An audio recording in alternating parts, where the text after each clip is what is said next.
Welcome to The Paradigm Shift on 4ZZZ 102.1, where we challenge the assumptions of our current society to resist depression and investigate alternative ways of living, for a world based on justice, solidarity and sustainability.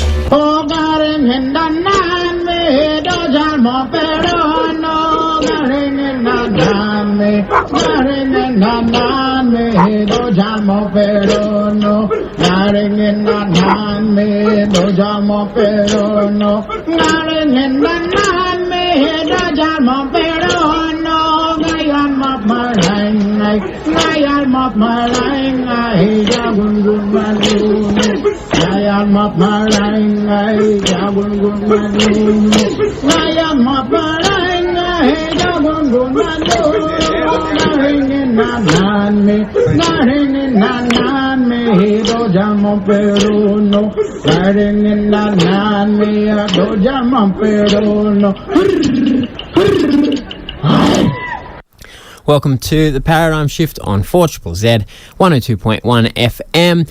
It's your local community radio station that you are tuned into. My name is Andy. We are broadcasting on Yagara and Turrbal country.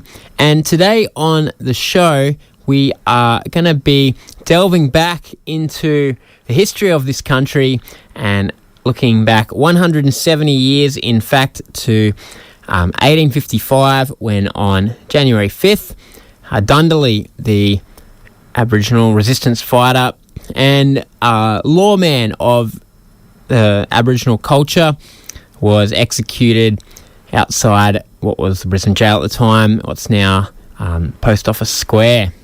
It's quite a story, and we've got a couple of storytellers on the show. One is historian Libby Connors, who wrote a book about Dundalli, and I recorded an interview with her a few years back actually, but it is worth replaying, I think, and the events haven't changed very much since they did happen a long time ago. And I also interviewed Melissa Lucashenko, who is a local Aboriginal novelist who wrote a fantastic book last year called Eden Glassy, that a part of the story of the book is the execution of Dundalli gets recounted. And so I talked to Melissa about why that story is worth remembering and how we should remember it too. So stick around, it'll be very informative about the city that we live in. I do enjoy doing history shows on the Paradigm Shift because I think it's so worth looking at who we are, how we came to be, the culture and the people that we are in the place that we are, but also history tells us a lot about the possibilities of how we can live now and into the future. And so there's much to learn from the ways that people lived. There's some inspiration to be gained, but there's also, of course, the tragedies and mistakes of history to learn from. And so that's what we will be doing today. And I might start off hearing from Libby Connors, who has a historian's eye for detail and who did spend a lot of time immersed in the story of Dundalli in researching and writing her book. Oh, hi, I'm Libby Connors. I'm at University of Southern Queensland, but I was born in Brisbane, so I guess I'm a non-Indigenous person from Yagara Turrbal country. Now, you wrote a book about Dundalli called Warrior. Who is Dundalli and why write a book about him? Yes, Dundalli was a really important man on the Brisbane frontier. He would have been born in the Blackall Ranges before whites arrived in this part of Australia. So they came up north 1823 and then moved to what is now the Brisbane CBD in 1824, and that had an immediate impact on the Yagara and Turrbal people. And then the whites set up a depot out at Stradbroke Island, which of course had an impact on the Quandamooka peoples. But Dundalli's people were a bit further north, so it wasn't until 1842, when the district was open to free settlement generally, that there was heavy impact between the peoples of the Brisbane River Valley and then north to Bribie Island and around the Dagular Range and around the area that we now call Woodford. Dundalli was a young man when Europeans first arrived, but he was obviously a young man whom the elders saw great potential in because they initially thought they could benefit from the whites, especially when it was just an enclosed penal settlement. They approached missionaries and wanted the missionaries to come onto their country and plant crops. But as more and more white stations started setting up, they quickly learnt that Europeans were not reasonable people and that they were quite barbaric in their ways. And at the Bunya gathering of December 1842, January 1843, there was a broad consensus amongst traditional owners that there should be no cooperation with whites. And that seemed to have extended certainly from Maryborough all the way south to the people of Brisbane and further south. So when the elders or the Bora changed their views about whites and had this broad consensus that there should be no cooperation, Dundalli's role in traditional society seems to have changed. And one interpretation is that he was a Kurungal, that he was a lawman sent to do the business of the Bora Council. And certainly I looked at a number of attacks that he was involved in, and I noted that he always was very particular about observing Aboriginal protocols when attacks were made against European settlers. And so because of that role, he became a very central man to the traditional owners across the north of Brisbane. And he didn't always have good relations with the traditional owners based around Brisbane and based on Stradbroke Island, but he nonetheless had a great deal of influence because all the traditional owners had constant interaction with one another, and they used to have big meetings and big fights to settle disputes. So whatever views Aboriginal people had of him, they all agreed that he was a very big man, a very influential man. And yeah, that's why he then became very important to the Europeans, of course, who feared him immensely. Just going back a little bit, you mentioned that at the Bunya Nut gathering in 1842, you think there's a change in the way Aboriginal people responded to white people. You've written that may have been related to a mass poisoning at Kilcoy. Can you tell us a bit about that? Yes, the European pastoralists, they started moving onto Aboriginal lands of the Brisbane Valley around about August, September 1841. And so, well, there were a number of incidents in which Europeans stole from Aboriginal people, and there were killings on both sides. So some peoples of southern Queensland from August, September 1841 were already aggressively disposed towards Europeans and angry about their incursions on their country.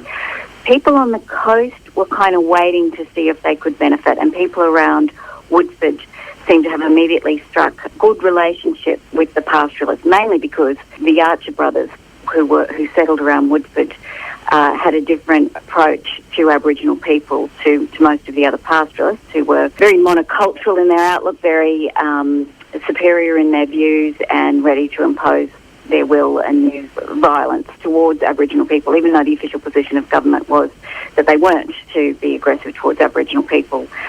So as a result of that, my understanding from looking at the way the different Aboriginal responses around southern Queensland was there wasn't an agreed response.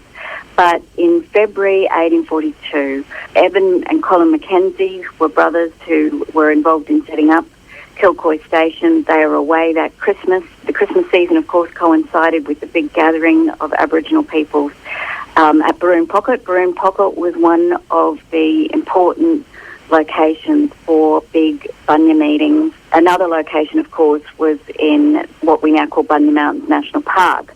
So there was more than one big gathering of people, but those around Brisbane used to go to Baroon Pocket, and people from a long way north and a long way south and a long way west used to come to these big meetings. And that's a lot of important Aboriginal governance, Aboriginal business, Aboriginal spirituality was carried out at these big meetings. So when the shepherds, many of whom were convicts, were left on their own at Kilcoy Station, it's not surprising that with the owner away, they became all nervous about the big numbers of Aboriginal people who came onto Aboriginal land to watch the white people. And they would have heard, these were people who had come many kilometres away, and they knew that the Yagra were saying these people are terrible, we've got to oppose them. They knew that the Dala and Jindabarri to the east were saying, oh, well, we're prepared to talk to them, we're not sure about them, we think there could be benefits. And so Aboriginal men used to come and watch the white people as they learnt more from their neighbours what these people were like. That was all it took for Aboriginal people to really scare the European shepherds, who were often, a long way from the head station, no leadership. And so one way that the shepherds dealt with it was, we don't know whether they deliberately gave poisoned flour to the Aboriginal people gathered on Kilcoy Station or whether they left it lying around. But the evidence is that they deliberately poisoned food, knowing Aboriginal people were curious about these new foods that the Europeans brought them. So we've had different accounts from Aboriginal people and from Europeans who witnessed it. Some say it was 30 Aboriginal people who were killed. Others estimate it was nearer to 60. So this was a large number of Aboriginal people, between 30 and 60, killed in this incident in February 1842 at Kilcoy Station. And it was as a result of that those who'd been willing to cooperate with Europeans paused and waited. When I say waited, they waited because Aboriginal governance meant you had a meeting to discuss any unforeseen event. What was this? Who had done this? Who was responsible for payback? This many deaths under Aboriginal law required payback under Aboriginal law, and it was normally the responsibility of brothers or uncles to conduct payback. And we know that many different tribes were affected.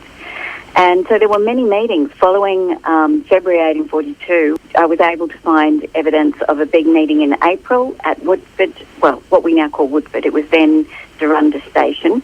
And there was another really big meeting at Tyro on the Mary River, just south of Maryborough there. No doubt there were many more meetings that Europeans didn't know about or didn't record. But what we do know is that after the Tyro meeting, the peoples who met at Tyro said, right, from now on we're going to oppose Europeans. The evidence is, though, that you needed the big Bora gatherings for there to get the agreement across the whole of the southern Queensland region, and that happened in December 1842, January 1843. And I based that conclusion on the fact that one Aboriginal man who was really well known among the whites and very popular amongst the Aboriginal peoples of southern Queensland. His name was Milbong Jemmy to the Europeans. To Aboriginal people, his name was Yulbong. And he had opposed Europeans all along and consequently had been punished by elders for some of his individual attacks on Europeans. Sometimes it wasn't a violent attack, sometimes he stole from them. And the Aboriginal elders at that point who wanted to cooperate with Europeans had Yulbong punished. But in January 1843, he's finally invited to the Big Bunya gathering. And that was quite a late invitation.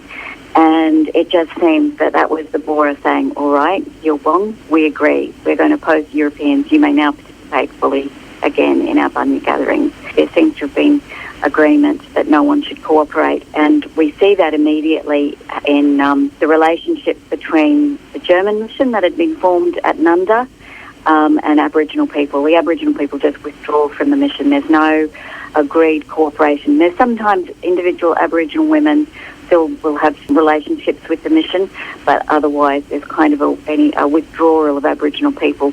Even though that mission had been founded in 1838 and there'd been a lot of interaction and cooperation between that mission and Aboriginal people. But through 1842, the relationships with the mission get worse and worse, and then by January 1843, they're reporting, Aboriginal people having nothing to do with it. And it's from April 1843 that I've got evidence of Dundalli being involved in attacks on Europeans, and that was the first time he was named as being involved in any attacks. And settlers to the west of Brisbane, in the Brisbane Valley, talk about Aboriginal people had declared war on them and that they were going to stop Europeans going to the Darling Downs. And sure enough, 1843, 1844, there's constant attacks on what we now call, that route going west to the Darling Downs, a bit further south of what today we call the Warrego Highway. So, it just seems that there was agreement not to cooperate with Europeans and that it was pretty widespread around southern Queensland. So it was 12 years between then and Dundalli's hanging in 1855. What happened in that time and what did Dundalli do? Yes, so the first arrest warrant would have been issued for Dundalli in April 1843 when he and an elder who appears to have been training him, a man called Cambayo from Bribey Island. Cambayo and Dundalli speared a shepherd on Durunda Station, and as I mentioned earlier, Durunda Station actually had very good relationships with Aboriginal people up to this point. The Europeans succeed in catching Cambayo. He was an older man, but Tom Archer, who was being about 18 or 19 years old, and he sees Dundalli around a campfire and tries to chase him. And he just said, Dundalli was a really big, tall, strong young man, and he just says in his reminiscences that he didn't have a hope of catching him. So Dundalli gets away while Cambayo is captured, and from that point on, Dundalli, who the missionaries had said was a Dala man or a Bunya man or a man from the mountains, were the three ways that the missionaries described Dundalli. But now Tom Archer says, no, he's from Bribey Island. He goes to live on Bribey Island.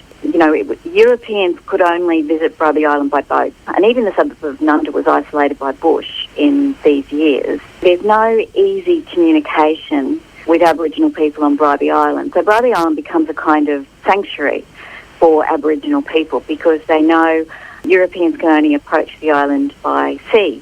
So from there, we don't hear a lot about Dundalli until 1845, when he then led an attack on a station which was described as on the Upper Caboolture River, because that was kind of the limit of stations up to 1845. There were a number of incidents in 1845, and then in early 1846, a Yagara man is killed by Europeans, and that seems to have been the trigger then for Dundalli to lead an attack on Gregor's Station on the Upper Caboolture River. And, that country, the whole area that we call the Moreton region, basically the Pine River Valley, was a really important meeting place for Yagra, whose country was west of the Dagular Range, the Dala people, who were the traditional owners of the Dagular Range, and then you have Gubbi people coming down to Bribey Island and further south along the coast.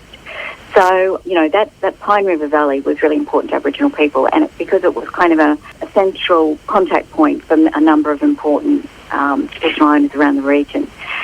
And the station there, because there was only a young Scotch, and he had, by this stage, another white man working for him and his wife as a domestic servant, and a young Aboriginal boy, and that was the extent of the staff, whereas most of the other stations in the region had a few more employees. So we're not sure exactly why, but that was the station that Dundalli chose. We're speculating. There was still a lot of payback owed for all those killings in February 1842, and some of the white people said all of the attacks around Brisbane after February 1842 were all payback for the Kilcoy poisoning because so many Aboriginal people died there. But at the same time, it's interesting, we try to understand, why were there pauses? Why was there not continuous attack? Why was it only the Yagra continuously attacking Drays and Europeans to the west, while other areas, the conflict was more sporadic? So it seems to me that the death of Multugra, the young Yagra man who'd been leading the attacks to the west, was possibly the final straw for somebody like Dundalli, who then said, right, we must avenge. According to our law, we must avenge the death of Multugra. And he led an attack on that station in which the three European adults on the station were attacked. There were also, as well as this Aboriginal boy, there were three European children on the station. At no stage were the children assaulted in any way, and they are the reason why we have eyewitness accounts of what happened on that station. So the interesting thing was Dundalli did not actually kill anyone in that attack, but he was reported as being present, watching events, and it's possible that he was kind of acting as a battle leader, saying, making sure that the right Aboriginal men did payback for wrongs against them by paying back on the Europeans on that station. But that took place in October 1846, and that was very important symbolically for Europeans because it led to the death of a pastoral station owner. It led to the death of a female servant, which hadn't happened in any of the other attacks around Brisbane. The white European male servant actually survived the attack, but he was so traumatised he was never required to give evidence in any of the criminal proceedings that followed. But that was a mass attack. Essentially, there were 6 Aboriginal warriors who led the attack on the Europeans, but then many Aboriginal people came onto the station and removed all the property from the station. So it was both payback and a kind of message saying you are not to stay in our country by marauding the station. And men from the neighbouring Whiteside station intervene while Aboriginal people are still taking property. I suspect that if there hadn't been armed white men on horses galloping into the station and disrupting Aboriginal events on the station, then perhaps they would have also burnt the remaining buildings, because that was what Dundalli did in another attack. It's kind of a message. Not only are we paying back and avenging your wrongs according to our law, we're also sending you a message that we don't want you in our country. So he was involved in a number of other assaults after that, but they were more complicated, whereas I think that attack, an attack on a missionary outstation as well, were very clear in their message. So he also issued a field naturalist, spent a lot of time around Bribie Island in 1851, and Dundalli thought that he knew that the whites were after him, that there were warrants out for his arrest, and he issued a challenge to the field naturalist saying, come and fight me one-on-one, arm-to-arm combat. And again, that's typical, according to Aboriginal law. If you have a dispute to settle, men would issue a challenge to one another and fight in hand-to-hand combat. And that was a way of stopping violence escalating. But of course, the man was called Strange, and he did not respond to that challenge. But the fact that that was reported back in Brisbane and that message got through to Strange all added to Europeans' sense of Dundalli's leadership, and that he was there saying, this is our country, our law applies, and that made him all the more feared by Europeans. And so whenever there was an attack then around Brisbane, Europeans tended to associate it with Dundalli, but they were unsuccessful in making any arrests until he came into Brisbane in May 1854, and only then were Brisbane police able to arrest him, and he was then held in custody to await trial. The Supreme Court didn't sit again in Brisbane until November 1854. At that Supreme Court hearing, the Crown was prepared to prosecute him for a number of attacks, but in the end he was prosecuted only for 2. And in both cases he was found guilty and sentenced to death. Was it a fair trial? Not by today's standards. There's no way. Of course, many of our legal processes have been reformed since 1854, but whichever way you look at it, he was convicted on the evidence presented by an Aboriginal man who was only a boy at the time. He was not only a witness who was really intimidated by the way both officials and people in the township responded to him and to the trials, but, the fact that he was a child when he witnessed the attack on Gregor Station, was 8 years earlier. So, today we wouldn't regard him as a reliable witness. The other eyewitness was a man who was a former convict. We also know he was illiterate. He couldn't sign his own name. He couldn't speak properly because there had been an attack that, again, Dundalli was accused of leading in 1847, in which this former convict had had his front teeth knocked out in one blow by an Aboriginal waddy. So it was actually hard for Europeans to understand him, and he was illiterate, and he had a grudge. Naturally, his name was Smith, and he'd been involved in a number of altercations with Aboriginal people, so he was hardly an unbiased witness. And he was another man who was easy to intimidate. And again, of course, it was an all-white jury. So that was hardly fair, and Dundalli was not allowed to speak in his own defence. That was the rules in these days. Dundalli could not be implicated directly. He was only ever said to have been present at attacks, although both these witnesses on this occasion at his Supreme Court trial swore the opposite. But we know in other trials, they had presented the evidence very differently. So no, by today's standards, we would not say that these were fair trials. But according to British law at the time, they were conducted correctly according to proceedings that were standard in 1854. This Tuesday is the anniversary of Dundalli's death. Do you think it's important to remember these things? Oh, absolutely. You know, I think, look, Dundalli's really important because he was so particular in the way he led attacks. As I said, he seems to have always followed protocol. And so his life is a great way into helping Europeans understand Aboriginal sovereignty, that there were elders, that there were Bora meetings, that there was Aboriginal governance, that if we stop and try to understand that, then, you know, what seems like strange, sporadic guerrilla attacks make more sense. They make more sense when you locate them in a system of Aboriginal governance and Aboriginal sovereignty. So it's really important that we remember him. It's really important that we remember his execution, because it's a reminder that it wasn't just white settlers illegally killing Aboriginal people. It was also the system of colonialism. It was the system of invasion that denied Aboriginal sovereignty, that meant that he could be tried as a criminal and convicted of murder under British criminal law, when what was happening was a logical process of Aboriginal law. So it's a reminder of the responsibility of the Australian state, or of the colonial state at least, and the way it stole Aboriginal law and denied Aboriginal sovereignty.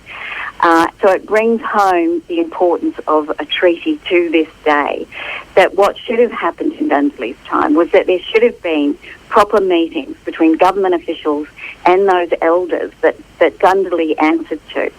But they, you know, even though Dundalli was sent by elders to negotiate with whites, whites never properly reciprocated. It's also important, I think, you know, we've had Prime Minister Rudd issue an apology, but that was for the stolen generations. And we had Prime Minister Keating also say, we have to admit the guilt, we have to take responsibility. And Dundalli's execution is one of those moments where the state needs to say sorry to Aboriginal Australia. That while it was a fair trial in terms of British criminal justice, it was not a fair process. It was about hiding invasion. There should have been a declaration of war if you were going to kill men like Dundalli as criminals. He should have been seen as the lawman that he was. I mean, there's another reason why it's an important moment, and why the Australian people and why the city of Brisbane needs to say sorry, is because his hanging was botched. Again, we have to say, well, you know, hangings was a normal part of British law in 1855. But the truth of the matter is that his execution was hopelessly botched. The execution of the New South Wales, by this stage, was suffering from dementia. He was also an alcoholic. He had executed more than 400 people across New South Wales in the 4 decades that he was the official executioner for New South Wales. But by the time he publicly hanged Dundalli, he was incapable of doing it properly. It was completely botched. It wasn't a clean kill. They had to drag on his body until he was strangled, because the executioner had built the scaffold to all the wrong heights. So, you know, even in terms of British criminal law, it was a horrible, botched execution, which the British officials themselves recognised should not have happened. They claimed that hangings were a fair way of dealing with criminals because it was resulted in a clean kill with the breaking of the neck. And what we can look back at Dundalli's hanging and say, you couldn't even do that fairly and correctly according to British laws. And I think it's really important. I don't think the people of Brisbane and the citizens of Brisbane kind of have any understanding of the bloodshed that the city was built upon. In some respects, there weren't as many killings as in other parts of Australia. It was done more systematically through the criminal trial, but even when that criminal trial was so badly dealt with and the hanging was so botched, you know, we need to recognise this is the way this invasion, which denied sovereignty, it still resulted in these awful processes and deaths which we today, and which our criminal system today would say were not fair, were not done according to our processes at all well. So I think it's a really important moment for the non-Indigenous residents of Brisbane to recognise, and that was part of my motivation in wanting to publish the book. I thought it was a story that shouldn't just be discussed at history conferences and in history classes, that it's one of those moments where the broader public need to understand, this is the way you invade and take over land when you don't recognise the sovereignty of the people whose land you're stealing. Okay, thanks very much, Libby. No worries, Andy. You are on the Paradigm Shift on 4ZZZ. We have been listening to Libby Connors talk about Dundalli, the Aboriginal resistance fighter from the Blackall Ranges, sort of northwest of Brisbane, who was killed this week 170 years ago. And as one caller has pointed out, it's not ideal to have just white voices telling these black stories, and I'm of course very conscious of this. And so I did also this morning speak to Melissa Lucashenko, who is a fantastic Aboriginal storyteller, and her book from last year, Eden Glassy, does contain the scene of Dundalli's execution as part of the plot. And so I thought I would talk to Melissa about remembering Dundalli and about the importance of telling these kind of stories. Jingy Walla. My name's Melissa Lucashenko. I'm a Bundjalung woman, a writer, and I live between Yagara country and Bundjalung country at the moment, so on the road a lot between Brisbane and the Northern Rivers. And today on the show, we are remembering Dundalli, the Aboriginal resistance fighter. Also on Sunday, people are going to remember on the anniversary. But also your most recent book, Eden Glassy, a central part of the book is a recounting of Dundalli's execution. Why did you think that was an important story to remember in the form of your novel? Yeah, well, I first read about Dundalli when I read Tom Petrie's Reminiscences about 30-odd years ago, Andy. And, it's such a dramatic and striking incident in the colonial history of Brisbane, or the colonial history of Queensland and so-called Australia, really.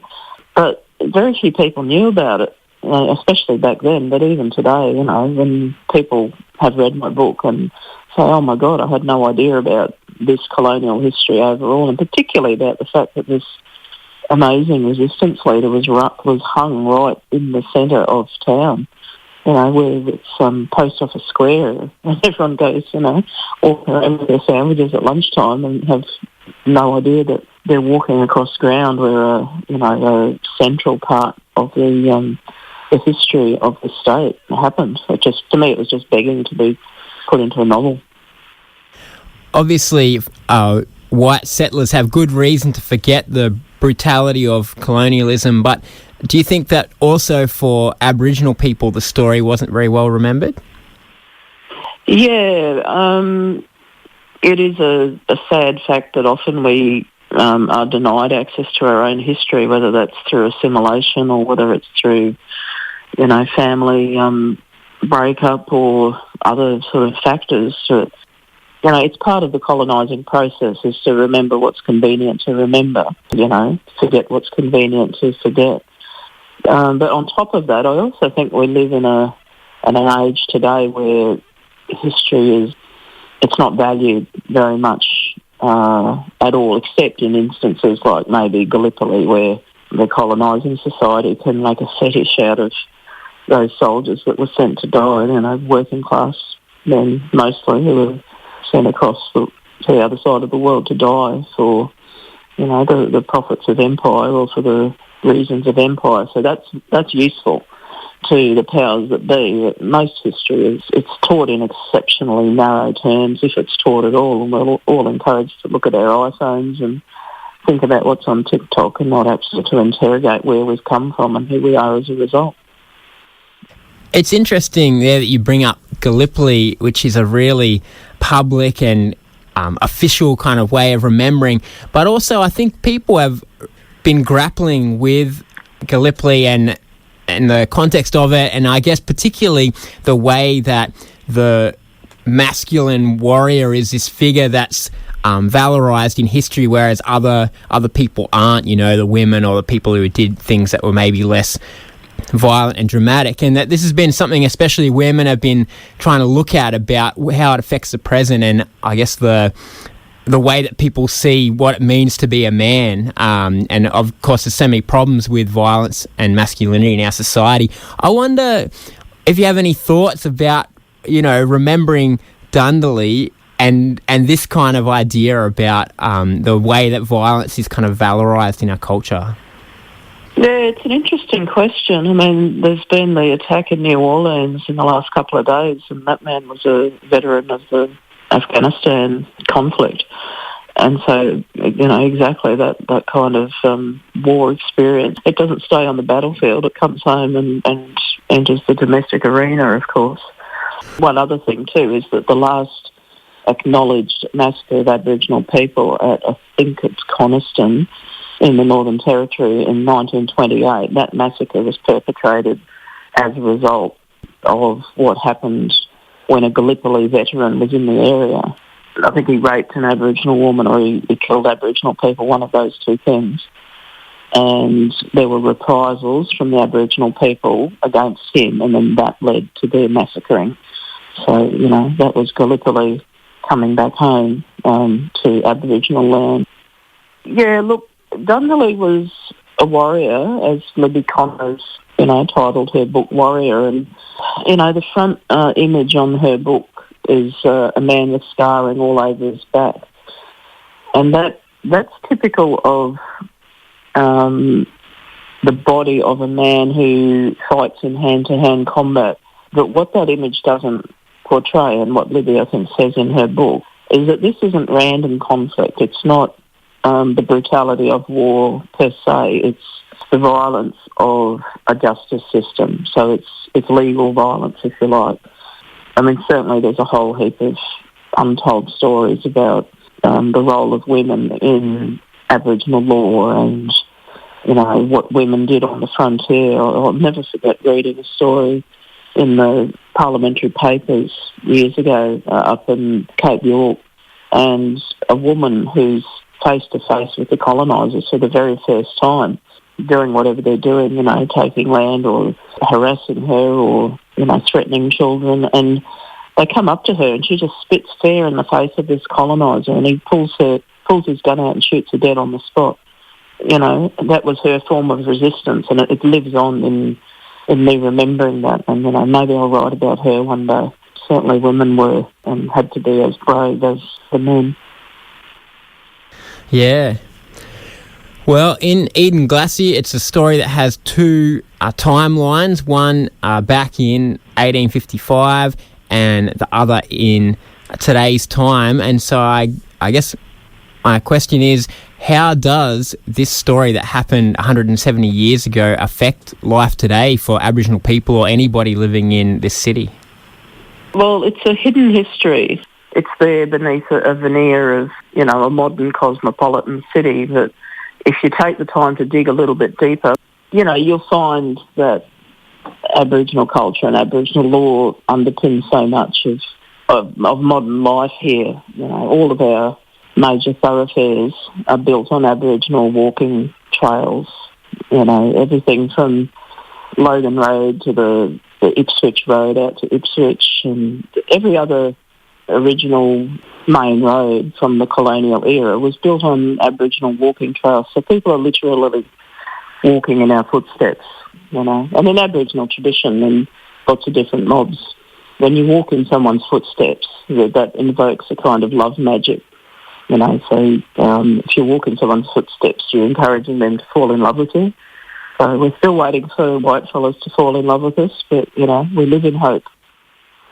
So on January 5th, it will be 170 years since Dundalli was executed. If people have a bit of time during the day to think and reflect, what do you think they should be thinking about?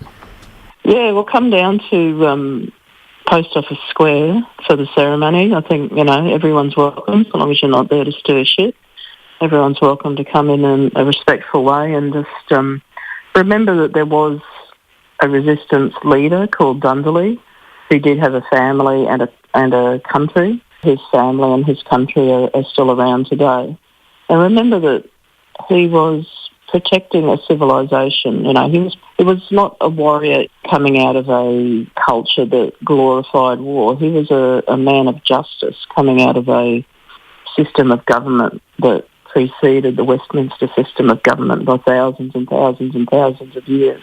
You know, the Pullens and the Bonya gathering in the Blackall Ranges, where he was from, met regularly and conducted Aboriginal governance through generation upon untold generation. And that's why he was chosen as the Tarawan, as the leader, to go out and to undertake the judicial activities that he was supposed to undertake. He was present at killings, but it was more often things like taking of stock and the firing of outbuildings in order to drive the invaders away from land that, you know, they had illegitimately invaded, you know, without treaty and without compensation. So he was not only a warrior in the sense of a soldier, but he was a lawman operating lawfully in a arena of Aboriginal governance. And read my book. For sure. Let's give one final plug to the book. It's called Eden Glassy. Where can people get it? All good bookstores, I'm told, and it's also an audio book there, or use one of our wonderful public libraries, because we need to use our libraries and make sure that foolish governments don't decide that one of the few remaining third spaces that we have can be done away with. Let's build on libraries and make more community places and spaces. All right. Thanks very much, Melissa. Cheers, Andy. See ya. We've just been hearing from Melissa Lucashenko talking about the importance of remembering, and also about her book, which is called Eden Glassy. It's a fantastic book just about this city that we live in and its history and its present, and I guess all kinds of themes about how we deal with living in this place, living together, dealing with the past. And I do recommend it. As she said, you could borrow it from the library. Of course, you can also go and buy it as well. And Libby Connors as well, her book, Warrior, about Dundalli as well. You could do the same for that. See you next week.